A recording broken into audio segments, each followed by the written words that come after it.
sebetulnya nggak muluk-muluk ya. Yang penting komunikasi yang baik sama anak.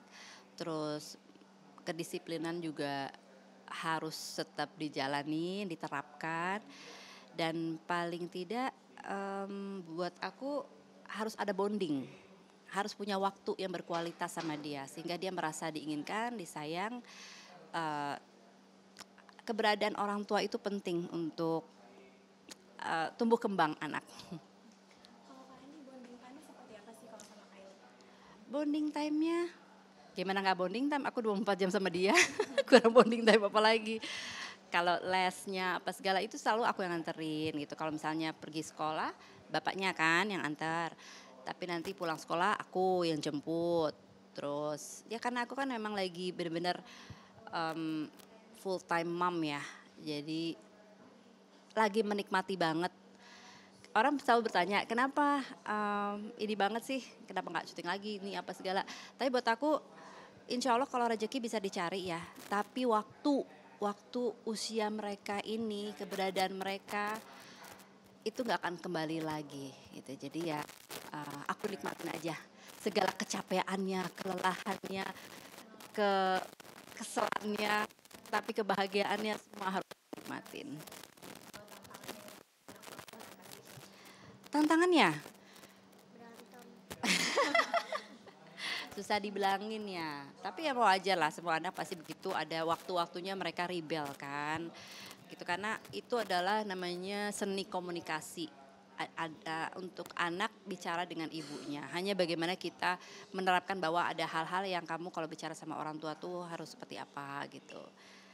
Kalau ngedisiplin Kylie misalkan, itu Kak Andi suka ada self reward gak sih buat Kylie?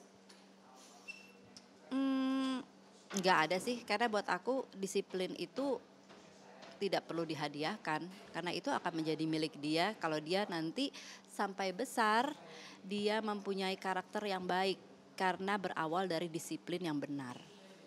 Karena kalau semua harus reward ya akhirnya dia selalu memikirkan sampai dia besar apa yang saya lakukan harus ada yang dihasilkan. Kalau enggak buat apa saya melakukan itu kalau saya tidak menghasilkan sesuatu gitu kan. Kalau parenting Kak Andi ke yang anak laki-laki gimana Kak? Ada perbedaan nggak sama parenting Kak Kylie? Eh, Perbedaannya sebetulnya nggak signifikan ya. Kylie sini sayang, ayo sini. Kalau misalnya sama anak laki lebih nggak khawatir aja gitu karena mereka sendiri kan memang sudah punya boundaries, sudah lebih gampang sih sebetulnya. Kalau nggak semua orang bilang punya anak laki gampang ya, tapi kadang-kadang punya anak perempuan tuh kayak punya saingan gitu. Jadi agak lebih sulit. Terus kita juga harus hati-hati bertindak, berperilaku karena apapun yang kita contohkan buat mereka itu akan menjadi lifestyle mereka, akan menjadi oh ternyata apa yang mama lakukan seperti ini memang harusnya seperti ini ya gitu kan. Kalau anak laki kan lebih cuek, kita mau gimana mereka nggak bakal jadi kita juga gitu. Tapi kalau anak perempuan perilaku ibunya yang positif, insya Allah anaknya menjadi positif gitu. Tapi kalau perilaku uh, ibunya, terutama karena yang di depan mata dia adalah ibunya, itu negatif, dia akan berpikir bahwa memang kehidupan lah seperti itu gitu. Jadi itu yang menurut aku sangat sulit. Jadi ya aku harus benar-benar berpikir dalam bertindak semua itu aku pikirkan lebih matang. Terus cara bicara aku, cara aku mengutarakan sesuatu, cara aku berperilaku terhadap teman-temanku, pergaulanku, lifestyleku, environmentku. Itu dia pasti melihat karena kan sehari-hari Kylie sama aku kan. Jadi itu yang aku jaga banget biar dia mencontohnya bahwa dia harus memiliki environment yang sehat karena ibunya memiliki environment yang sehat. Dia harus berbicara yang santun karena ibunya kalau bicara santun gitu. Dia harus menjaga kebersihan karena di rumah ya seperti itu gitu kan. Jadi hal-hal yang positif yang kita tanamkan itu sebenarnya kita nggak ngomongin tapi kita berikan contoh itu biar dia belajar dari apa yang dia lihat sehari-hari. Kylie, aku boleh nanya ke Kylie juga? Boleh. Oke, Kylie, kamu tuh lagi interest sama apa? Lagi suka apa sekarang aktivitasnya? Sekolah, Terus pelajarannya sains gitu, jadi seru. Kamu suka sains? Suka banget, bintang 5. Wow. Oke, kalau nyanyi? Nyanyi suka? Iya, Sing. Sama inline skate, inline skate juga. rollerblade. Oke. Kalau Kylie kan suka bikin konten ya sama mama. Ha-ah. Kalau di TikTok, di IG, nah itu apa sih idenya dari mana? Dari Kylie? Aku sama mama. Oh, sama Berdua. mama. Oke. Si tahu tak? Terus Kylie, kamu kan banyak banget nih yang support kamu Ya, dari teman-teman di Instagram semuanya sosial media. Kamu ada keinginan nggak sih untuk ikut modeling mungkin? Udah dibolehin belum sama mama? model. Eh, Boleh nggak? Tadi tuh boleh nggak? Kalau Kak Andi gimana Kak Andi? Anak udah dibolehin nggak sih Kak? Kalau misalkan terjun nih ke dunia entertainment. Menurut aku sih along the way aja ya, karena kalau misalnya dikursusin dan lain-lain, dia sendiri secara akademis sudah sibuk sekali. Sekolahnya aja udah sampai sore kan anak sekarang kan. Belum lagi les-les yang lain kayak inline skate, karate, terus pelajaran, matematik dan lain-lain gitu. Itu udah makan waktu banget. Karena aku yang akademis banget. Jadi aku mau dia fun tapi dia tidak meninggalkan pelajarannya yang seharusnya gitu. Jadi ya kalau misalnya model ya along the way aja tapi bukan menjadi suatu keharusan sudah persiapkan gitu enggak. Kalau Sean sama Darren tuh kegiatannya lagi apa katanya? Kalau Sean dia kan engineer ya sekarang ya. Jadi kegiatannya pasti dia ada pekerjaannya. Dia ada di salah satu perusahaan Amerika tapi basis di Kanada gitu. Kalau Darren masih sekarang udah semester berapa ya? 6 ya mungkin ya sekitar semester 6. Lagi belajar, lagi kuliah. Jadi itu anak-anak serius banget. Jadi waktu dari zaman SMA aja, selalu kalau aku ajak pergi aja, selalu yang dia jawab adalah aku nggak bisa karena besok ujian. Sampai bapaknya sih, suamiku yang sekarang, kita jangan sekolahin tempat Darren dulu deh, kayaknya ujian mulu. Dan tuh serius banget sama sekolahnya dari dulu. Kalau mereka berdua mungkin nggak terlalu mencondong ke dunia entertainment kan? Itu dia. Kalau misalnya entertainer itu untuk menjadi seorang entertainer, mereka senang-senang aja. Itu kembali lagi along the way. Kalau mereka lagi ada waktunya, terus mereka lagi ada di sini, ya ada tawarannya, ya why not gitu. Tapi bukan menjadi momok, oh saya pengen menjadi seorang ini, enggak. Mereka tahu sendiri apa yang mereka inginkan dan sebenarnya yang mereka kerjakan adalah passionnya mereka. Nah, jadi artis itu kan harus punya passion. Ya, oh saya pengen ini jadi artis itu. Kebetulan memang si Sean itu passionnya ya sebagai engineer. Dari dulu aku bisa melihat dia dari kecil. Dia seneng ngutik-ngutik barang, rusak barang atau dibenerin lagi sama dia gitu. Itu udah anak teknik banget. Nah, kalau Darren itu orang yang suka baca buku. Orang yang baca buku, orang yang serius, orang yang apa. Dan itu yang dan kalau ngobrol sama Darren itu kayak ngobrol sama dokter. Dan di situ aku bisa lihat ternyata dia ngambil forensic psychology. Ya, entah dia jadi psikiater ya, entah dia kerja di kepolisian untuk intel dan lain-lain gitu kan. Tapi sudah terlihat dari mereka masih di bangku sekolah, keseriusan mereka, passion mereka dan lain-lain. Jadi aku nggak terlalu condongin anak artis harus menjadi artis, enggak. Tetapi itu hanya privilege aja, kebetulan privilege aja sehingga mereka lebih mudah untuk dapetin jalurnya. Mbak, tapi Mbak Ani sendiri nge-treat anak tuh seperti apa sih, mungkin mengajarkan anak tuh untuk mengarahnya seperti apa gitu ya, karena kan ada masing-masing orang tua berbeda dengan mengajar anak. Jangan terlalu, Strength nggak sih? menurut aku jangan terlalu disiplin yang kelewat. Karena ada masa-masa anak hanya mau rebel saja. Ya, dia hanya mau nunjukin jati diri. Saya nggak bisa dilarang. Semakin dilarang semakin jadi. Ya, kita kan pernah muda dulu. Kita pasti seperti itu. Paling tidak kita rangkul anak. Jadi menurut aku untuk mendidik anak itu kita lihat mengikuti usia. Usia segini kita harus lebih strength. Ya kan, karena itu usia dasar. Nanti usia udah mulai akil balik kita bilang ya. itu kita sudah harus lebih memberikan arahan. Kita disiplin, tarik ulur. Ada waktunya kamu saya disiplin, tapi ada waktunya saya begini. Kenapa saya larang kamu? Karena ini ada begini, gini. Itu ada jurang, nak. Ya, saya nggak mau kamu masuk jurang. Ya, ikutin jalan yang benar seperti ini. Saya pernah melewati itu, memberikan pemahaman karena mereka udah cerdas. Mereka membutuhkan pemahaman dan contoh. Bila mana kita juga, iya sayang bentar. Bila mana kalau kita ngelarang anak, ya nggak boleh gini, tapi kitanya ngelakuin itu, anak kan bingung jadinya. Lah, tapi mama seperti itu. Jadi sebetulnya guru yang baik adalah orang tua. Orang tua yang harus menunjukkan langkah kaki kita seperti ini, yuk ikut yuk.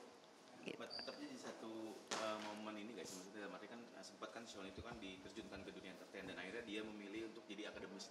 Nah ini anak-anak sendiri seperti itu nggak sih, mau dicoba entertain dulu kah? Terus kita lihat bakatnya jadi akademis seperti apa sih? Aku pernah bercanda sama anak-anakku. Aku gini, kalau kamu endingnya cuman jadi artis dengan bayaran yang selangit ya katanya artis itu kan ya. Kalau itu hoki ya kan pada jalurnya. Saya nggak sekolahin kamu mahal-mahal. Saya sekolahin yang biasa aja. Tapi karena saya tahu bahwa ilmu itu lebih penting dari segalanya, ya. Kamu nggak akan miskin kalau kamu punya isi kepala yang luar biasa, yang pintar. Jadi saya benar-benar masukin kamu ke sekolah bukan untuk gaya-gayaan. Oh, sekolah di sini saya Andi Soraya mampu. Bukan soal kemampuan. Saya berdarah-berdarah kok nyekolahin kamu.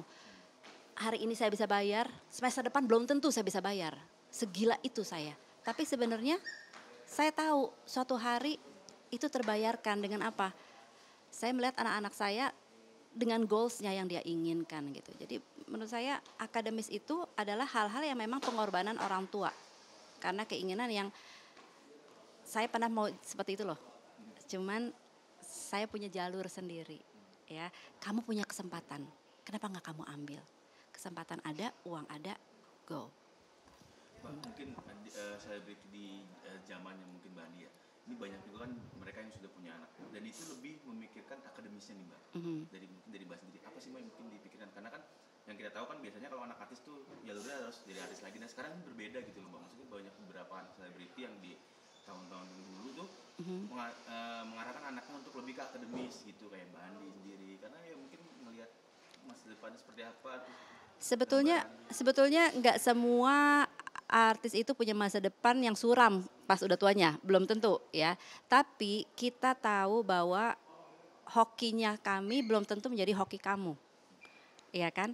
Tetapi kalau kamu tetap dengan memegang sesuatu yang lebih penting yaitu pendidikan kamu, seandainya kamu berbelok jadi artis, tapi kamu nggak meninggalkan yang ini, sehingga di saat yang ini sudah ternyata hoki kamu tidak sehebat orang tua kamu, ya, kamu aman karena kamu masih punya profesi yang lain.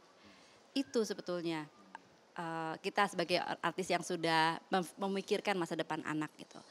Kecuali mungkin, dan karena kita sendiri udah ngerasain namanya tertatih-tatih menjadi artis itu seperti apa, kita udah tahu rasanya. Dan ada rasa nggak teganya sih ngelihat anak syuting sampai jam 3 pagi, 4 pagi, yang kita ngerasain lah susahnya kita gitu, makan seadanya gitu.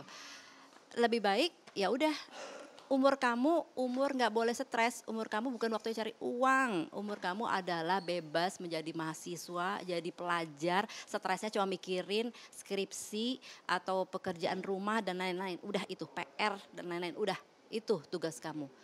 Nggak ada yang, kamu nggak harus nyediain nasi di meja makan istilahnya itu. Tapi sepemikiran nggak sih kalau misalkan memang anak-anak sudah memiliki uang tuh kadang suka banyak yang malas untuk akademisnya gitu, kayak pendidikan, kadang suka malas karena dia udah punya uang gitu.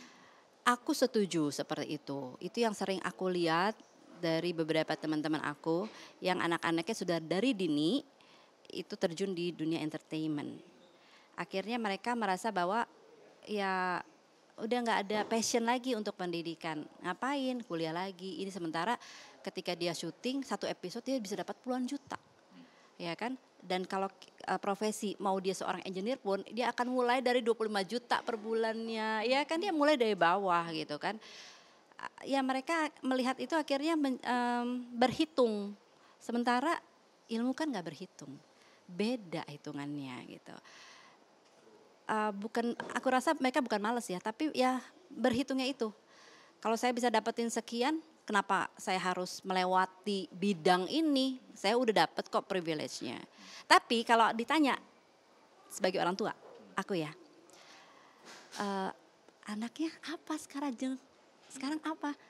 Oh syuting udah 2 juta episode gitu kan. Aku gak terlalu bangga. Tapi kalau aku bilang, alhamdulillah dokter spesialis. Ada rasa kebanggaan. Walaupun dokter spesialis itu gak semahal harga si A syuting film atau syuting sinetron gitu ya. Tapi itu buat orang tua itu luar biasa. Oh anak saya seorang engineer, insinyur teknik atau apa. Itu ada suatu kebanggaan yang luar biasa. Sebagai seorang orang tua menurut aku, walaupun itu nggak bisa dihitung dengan gaji mereka, nggak bisa, karena nggak gampang loh mencapai itu semua, pengorbanannya nggak gampang loh. Dalam arti kalau misalkan seperti itu, ada yang sih ngelihat kalau artis zaman sekarang tuh mungkin berbeda dengan zaman dulu gitu. Kayak apalagi anak zaman sekarang kan dengan gayanya dia seperti apa gitu, mungkin melihat udah tergambar itu nggak sih maksudnya perjalanan artis sekarang tuh agak beda gitu. Aku pernah melihat banyak artis muda sama ibunya, ya. Aku sedih gitu. Tapi aku nggak bisa negur juga ya, karena ya bukan ranahku juga. Dia merasa dia yang menyediakan makanan di rumah, ya. Dia merasa bahwa selama ini dapur ngebul karena saya, listrik nyala karena saya, ya. Saya capek, saya apa, so kalian harus bantu saya. Ya, jadi mereka bisa seenak-enak sama orang tuanya. Terus kalau bicara dengan nada yang tinggi, bentar sayangku, nanti. Kalau misalnya ini dengan nada yang tinggi, kadang-kadang mereka tidak melihat situasi lingkungan di tempat, mereka memperlakukan orang tuanya itu seperti sama asisten, ya kan? Itu aku sering banget lihat dan aku ngenes. Di situ aku berpikir bahwa ya ini bayarannya karena kamu menjadikan anak kamu yang seharusnya itu adalah porsi kamu yang mencari uang. Tapi kamu anak yang belum siap mental mencari uang, kamu haruskan karena tuntutan ekonomi. Which is tuntutan ekonomi siapa? Tuntutan ekonomi kamu, bukan tuntutan ekonomi anak.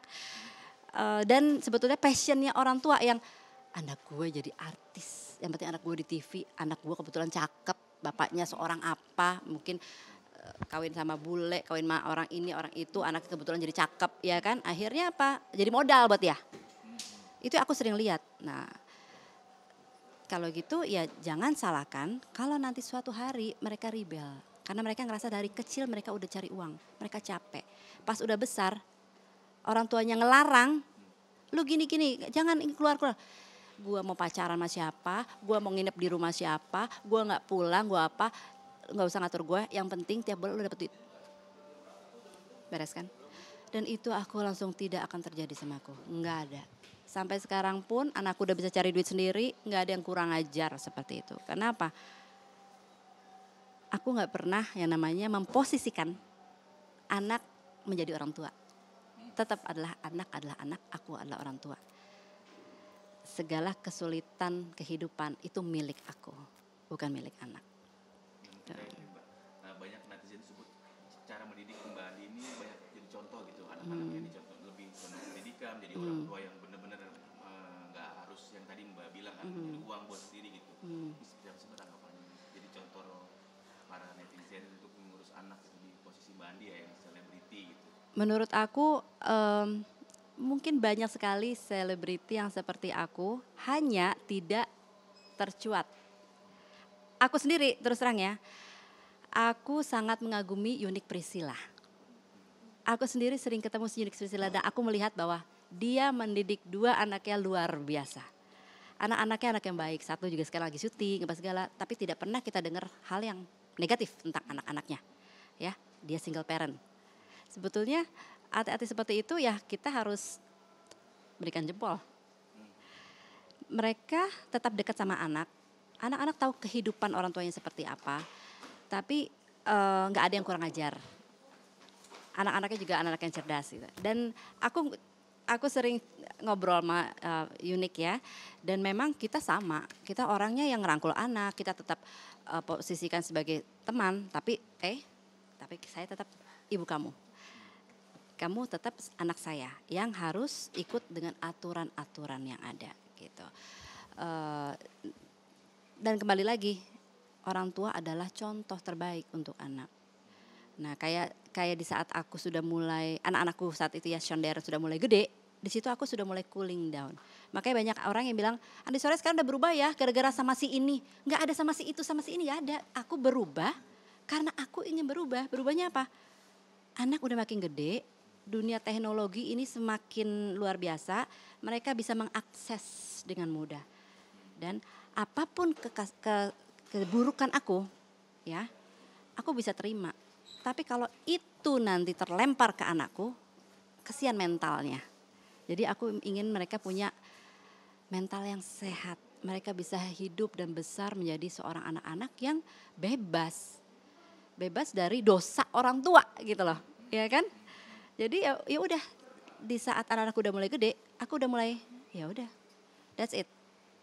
No more Andi Soraya yang aneh-aneh, no more gitu. Karena aku lebih mementingkan kesehatan putra-putriku. Lagi ada di sini tawaran dari Mbak Andi ini buat jadi narasumber saat gue bicara misalkan tentang cara mendidik anak saya. Ada pernah tawaran nggak sih Mbak kayak misalkan bicara tentang anak seperti apa gitu? Itu yang aku bilang ya. Mungkin karena sekarang banyak ibu-ibu muda yang parenting belajar parenting atau pura-pura jadi guru parent, ya kan, guru parenting. Padahal kalau aku nggak punya ilmunya, tapi aku menurut pengalaman saja yang pernah aku jalanin gitu. Dan kalau bilang udah pernah jadi narasumber nggak? Belum pernah. belum pernah sama sekali gitu. Karena mungkin aku bukan tipe orang yang seneng untuk ngobrolin tentang parenting di media sosial. Dan aku sebetulnya tipe orang yang tertutup. Ada hal-hal yang misalnya kekesalanku, aku nggak pernah nulis di media sosial. Tentang misalnya tentang hubungan rumah tangga, aku nggak pernah nulis di media sosial. Tentang bagaimana aku nggak pernah nulis di media sosial. Karena memang itu bukan tipe aku. Untuk curhat itu bukan tipe aku.